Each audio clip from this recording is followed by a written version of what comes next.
요즘 SNS 상에서 아주 돌고 있는 화제가 되는 것이 있습니다. 그것이 무엇인가?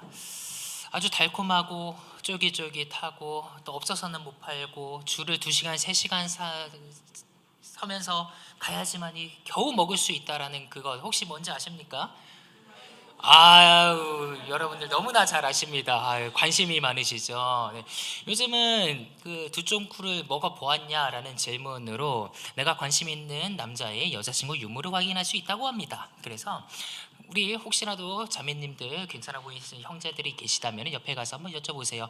혹시 두쫑쿠 먹어봤어? 라고 하면은 안 먹어봤다 라고 하면은 먹어봤다 라고 하면 이렇게 됩니다. 아직 안 먹어봤다라고 하면 이렇게 되겠죠. 저는 먹어본 적이 없습니다. 네, 이 말씀을 하는 거는 여러분들에게 다 알려드리기 위함입니다. 네, 그렇습니다. 요즘 이 이야기 너무나도 많이 들립니다. 그래서 저는 어젯밤에 두쫀크를 먹었습니다. 두쫀크 뭐냐면은 요 옆에 사오라는 이제 카페에서 두바이 쫀드 크로 뭐였죠? 크로아상이요? 크로아상이 아니고 크로칸슈, 두바이 쫀드 크로칸슈를 이제 금토일 이렇게 3일 동안에 하루 50개 한정으로 판다고 해서 어제 이제 지나가는 길에 무엇인가 해서 봤다가 이제 청년들 우리 현우하고 다혜하고 이렇게 가가지고 사 먹어봤는데 이게 바로 그 유명한 두쫀 크구나. 나는 두쫀 쿠를 먹어봐야겠다 이런 생각들이 좀 들었습니다. 그래서 요즘은 이거 가지고 진짜 활발하게 이야기가 전해지고 있습니다. 근데 제가 딱 생각해 봤을 때는 한 10년 전에 비슷한 게 있었어요. 뭐였냐면은 그 허버칩이라고 이제 허니버터칩이라고 그때도 그게 한번 유행이었었습니다. 근데 저는 아무것도 모르는 채 그냥 편의점에 딱 들어갔는데 새로 보는 신제품이 있어가지고 그냥 하나 사가지고 뜯어 먹어봤는데 너무 달고 좀 내 취향은 아니었거든요. 그래서 이게 뭐야 이런 게 했는데 3일 뒤에 갑자기 뉴스에서 막 터지는 거예요. 그래서 막 없어서 못 판다 막 이런 얘기가 들어서 아니 나는 분명히 이거 먹었는데 왜 애들은 이거를 못 먹는다고 막 그러냐, 내가 얼리 아답터구나 이런 생각들을 좀 했었습니다. 근데 이런 모든 문화 생활들 그리고 이런 모든 바이럴 마케팅들을 보면서 이 어떤 게 좋고 무엇이 나쁜가 우리는 그런 생각들을 항상 하게 됩니다. 항상 우리 영성 있으신 분들은 세상 가운데 문화 같은 것들을 보면서 좀 판단을 하고 잣대를 좀 들이미는 경우가 있어요.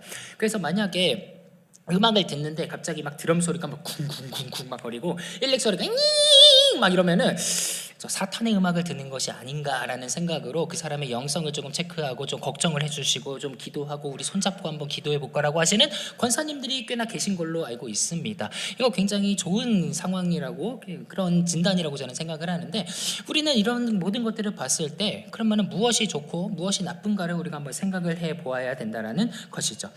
우리는 이런 질문을 한번 해보고 싶습니다. 그렇다면 우리는 왜 이렇게 문화에 끌리게 될까요?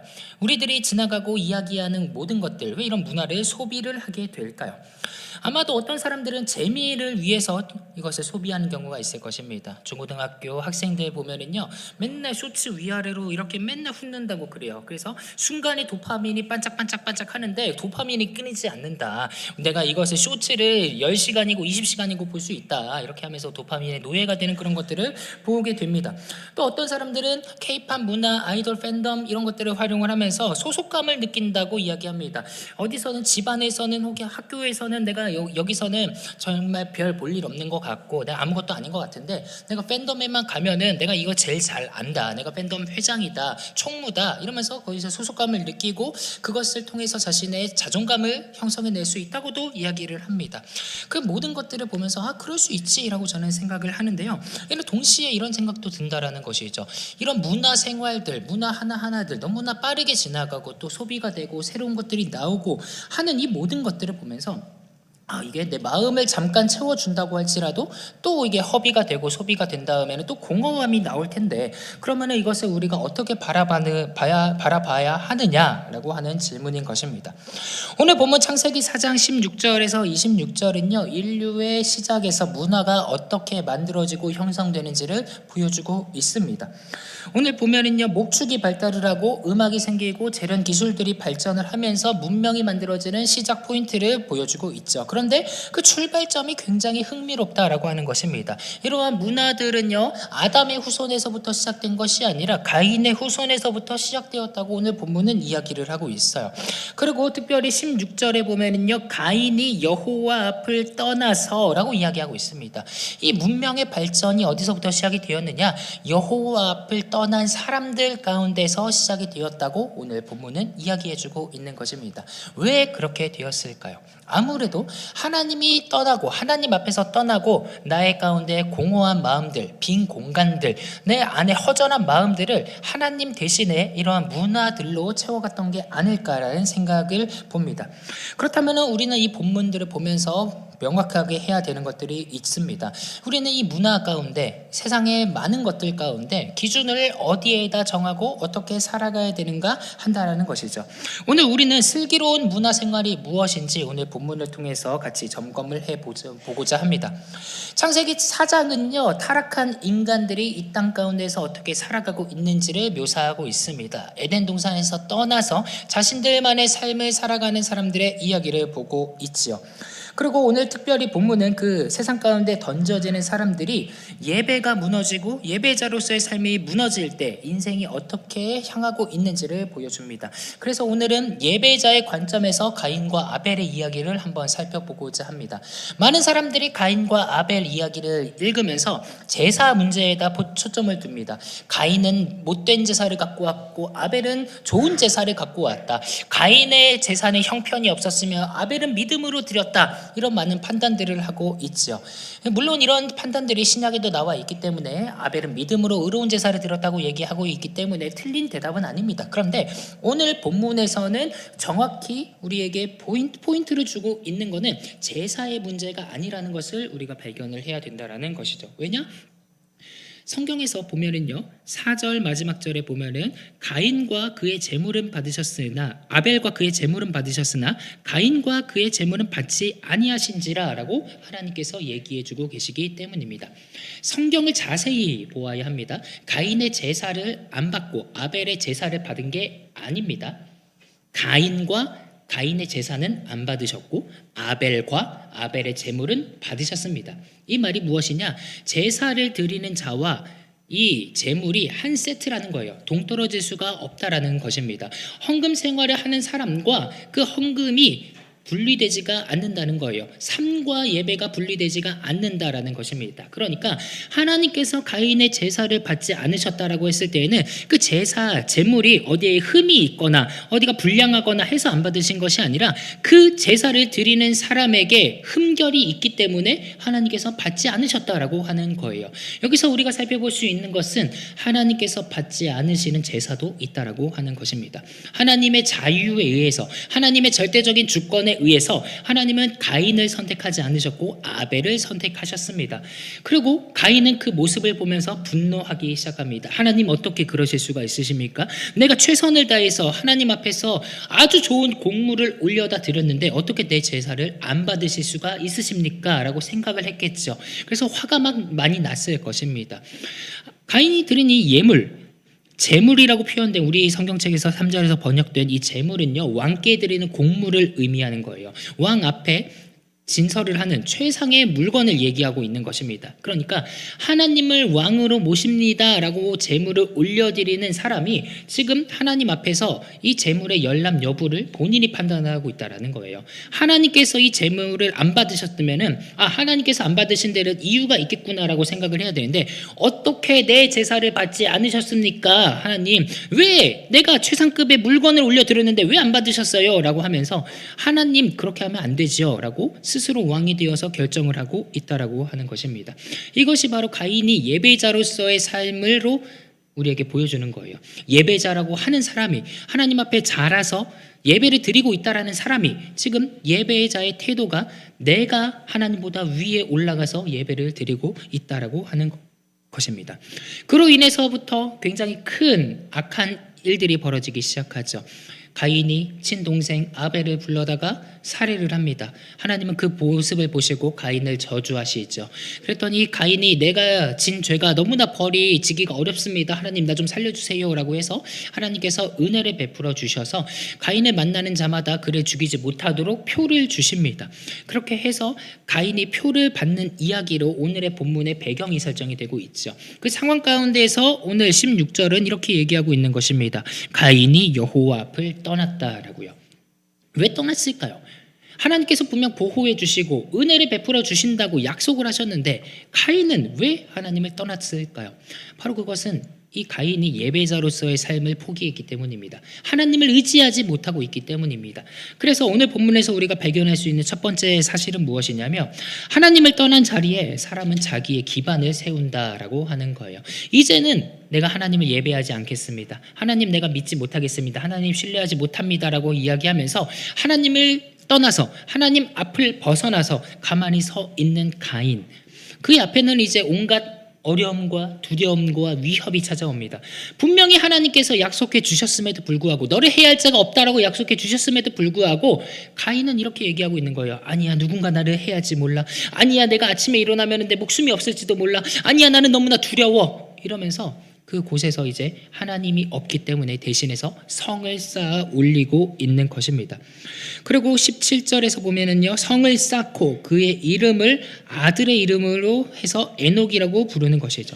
가인은요, 성을 세우고 또 그 가운데서 이름을 세우고 이 모든 일들 가운데 하나님의 이름을 올려드리지 않고 자신의 삶을 살기 시작합니다.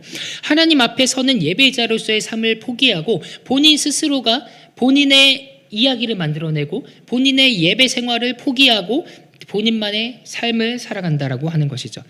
그러니까 가인이 지금 하려는 것이 두 가지입니다. 하나는 불안을 잠재우기 위한 안전장치로서의 성을 스스로 쌓고 있다는 것이고 또 하나는 자기의 삶을 정당히 하기 위해서 이름을 내세우는 것입니다. 결국 하나님을 잃은 자리에서 사람이 보여주고 있는 것은 안정과 의미를 스스로 만들어내고자 하는 것입니다. 그래서 근본적인 책을 갖는 것이 아니라 불안이 있으니까 그 위에 또 불안을 얹고 계속해서 덧칠을 하고 쌓고 하는 그런 모습들을 보이고 있다는 것입니다. 우리 가운데도 이러한 패턴들이 많이 있습니다. 하나님 앞에 서는 삶이 약해질수록 우리도 이렇게 가인과 같이 성을 많이 쌓기 시작합니다. 스펙을 쌓고 통장 잔고를 쌓고 사람들 사이의 관계에서 신뢰를 쌓고 우정을 쌓고 우리의 인생 가운데서 계속해서 무엇인가를 쌓아 올려가고 있다는 것이죠. 마치 테트리스를 쌓듯이 이것이 구조화되고 형성이 되어서 우리의 인생을 만들어낸다라고 하는 것입니다. 이런 모든 것들은 사실 나쁜 것은 아닙니다. 경험과 관계가 좋게 잘 쌓이고 신뢰감이 돈독해지면 나에게 많이 도움이 될 수가 있죠. 그러나 문제는 그것이 나를 지켜줄 궁극적인 기반이 되는 순간 문제가 된다는 거예요. 내가 이렇게 쌓아 올렸던 것들이 내가 이것을 지키기 위해서 이게 쓰러지면 안 되는데 이거 붙들어야 되는데 라고 생각하면 할수록 내가 그것을 절대화하고 우상시하는 그 순간 나는 예배자로서 살아갈 수가 없다라고 하는 것입니다. 그리고 또한 하나가 이렇게 무너지고 또 무너지게 되면 또 다른 기반을 쌓아 올리고 또 다른 것을 찾아 나서고 그렇게 된다라고 하는 것이죠. 그렇기 때문에 우리는 예배자로서의 삶을 포기해서는 안 됩니다. 아무리 힘들고 어려운 순간들이 있더라도 분명한 기준을 가지고 하나님을 예배하는 삶을 살아가야 된다는 것이죠. 하나님을 포기하는 그 순간 우리 가운데에서는 온갖 쓸데없는 잡것들이 나를 채우기 시작하고 있다라고 하는 것입니다. 그래서 하나님 앞에서 서는 삶을 회복시켜야 되고 예배의 자리를 회복시켜야 된다라고 하는 것입니다. 자기 기반이 아니라 하나님을 기반으로 삼고 살아가야 된다라는 것이죠. 오늘 본문에서 가인이 보여주는 이야기, 우리가 이것을 교훈을 받아야 된다라고 하는 것입니다. 두 번째 우리가 살펴볼 것은 하나님 없는 문화는 예배자를 만들어내지 못한다라고 하는 거예요. 18절부터 이제 가인의 후손들의 이야기를 하고 있습니다. 그리고 그 사람들이 어떻게 땅에서 정착하면서 살아가는지를 보여주고 있습니다.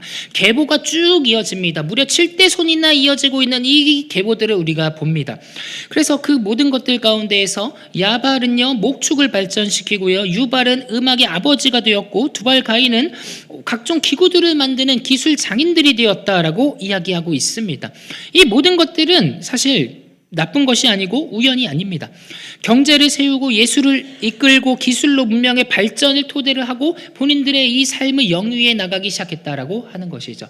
본인들의 성을 쌓고 무너지기 싫기 때문에 그 세상에 있는 모든 것들을 활용해다가 자기 기반들을 계속해서 쌓아 올리고 있다라고 하는 것입니다.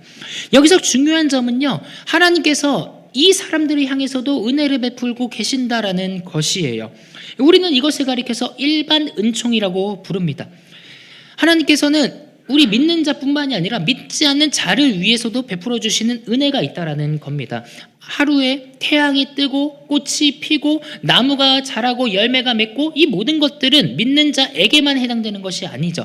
하나님께서 세상을 움직이시고 작동해 가시는 것 중에 모든 사람에게 베풀어 주시는 은혜라고 하는 것입니다. 이것을 일반 은총으로 부른다라고 하는 것이죠.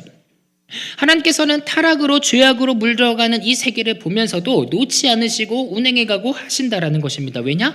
하나님께서 지은 세계가 정말로 아름답기 때문에, 참으로 심히 좋았기 때문에 하나님께서는 타락한 세상 가운데에서도 인간이 살아갈 수 있도록 모든 것들을 허락하셨고, 인간은 그것들을 바탕으로 자신들의 문명을 발전시키기 시작했다라고 하는 것이죠. 그래서 가인의 후손들이 이룬 이런 문화적 성취들 역시도 하나님께서 베풀어 주신 은혜 가운데에서 발전한 것으로 우리가 볼 수 있다라고 하는 것입니다. 따라서 하나님 지으신 창조 세계 안에 살면서 문화를 발전시키고 생육하고 번성하고 살아가는 것은 죄가 아니라는 것이죠. 문화 자체가 죄의 본질이 아니라는 것입니다. 우리가 이 세상에 살아가면서 많은 것들을 접합니다. 세상 문화라고 우리들이 소위 말하는 세상 문화라고 얘기한 것들이 사실은 죄가 아니에요. 악한 것들이 아니에요. 그저 일부 우리가 발전시키고 향유하고 누리는 것들입니다. K-팝을 듣는다고 죄가 되는 것이 아닙니다. EDM 노래를 듣는다고 그래서 죄가 되는 것이 아닙니다. 게임을 한다고 죄가 되는 것이 아니죠. 그러나 게임에 과몰입하고 중독된다고 한다라면 그것은 죄라고 부를 수도 있을 것입니다.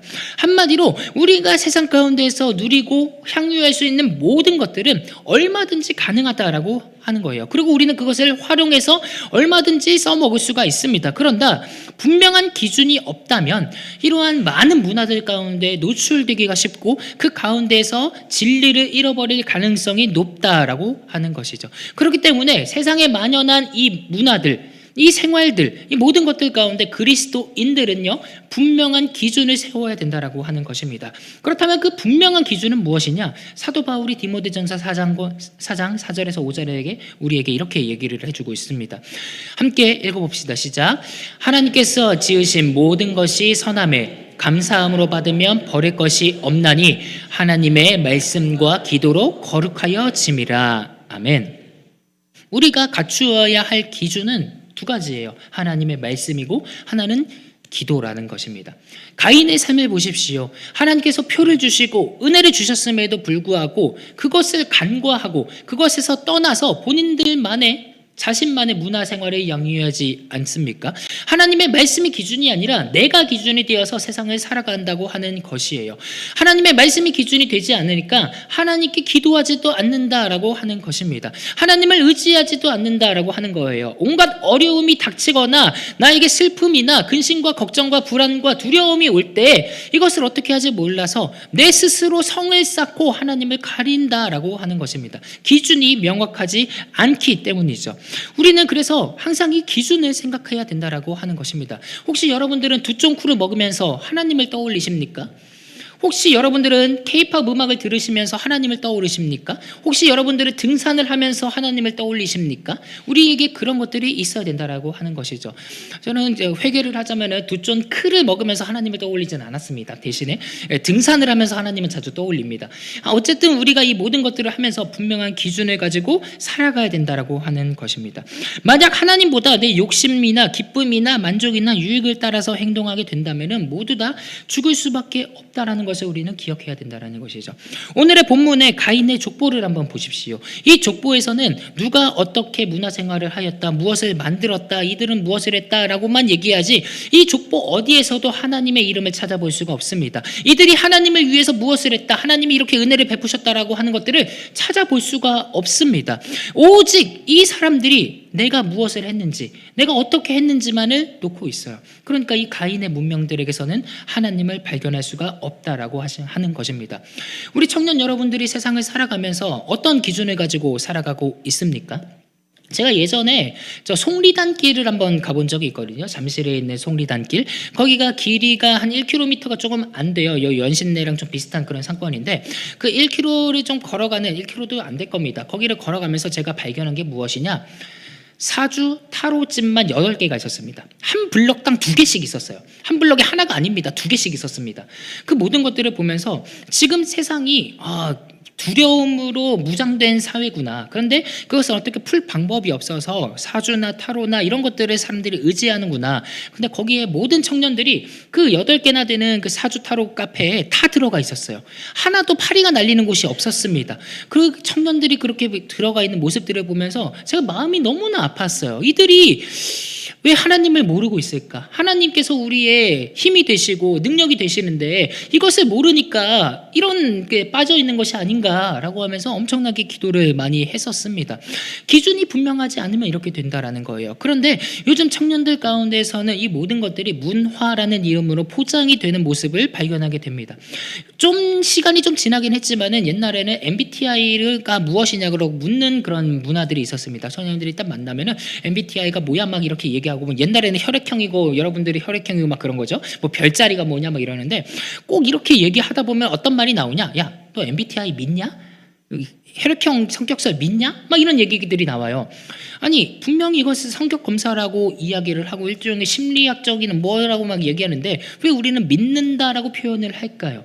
바로 이것이 우리에게 어느 정도의 종교적 위안을 주기 때문입니다. 거기에 있는 모든 것들을 보면서 내가 여기에 들어가 있다고 생각이 되는 순간 우리가 안정을 얻을 수 있기 때문이에요. 이 모든 것들이 사실상의 이 사주나 타로나 이런 것들이 보여주는 것과 비슷한 작용입니다. 사람 가운데 있는 불안함, 내가 이것인가라고 하는 것을 확인받고 싶어 하는 것들을 공략하는 마케팅이라는 것이죠. 그런데 이것은 기준이 분명하지 않으니까 그런가 보다 그냥 야 재미로 보는 거야. 사주 카페 보러 가면서 5만 원씩 10만 원씩 내면서 재미로 보는 거야 라고. 그게 과연 재미일까요? 아니면 종교일까요? 그런데 청년들 사이에서 만연한 문화라는 것으로 포장되기 시작합니다.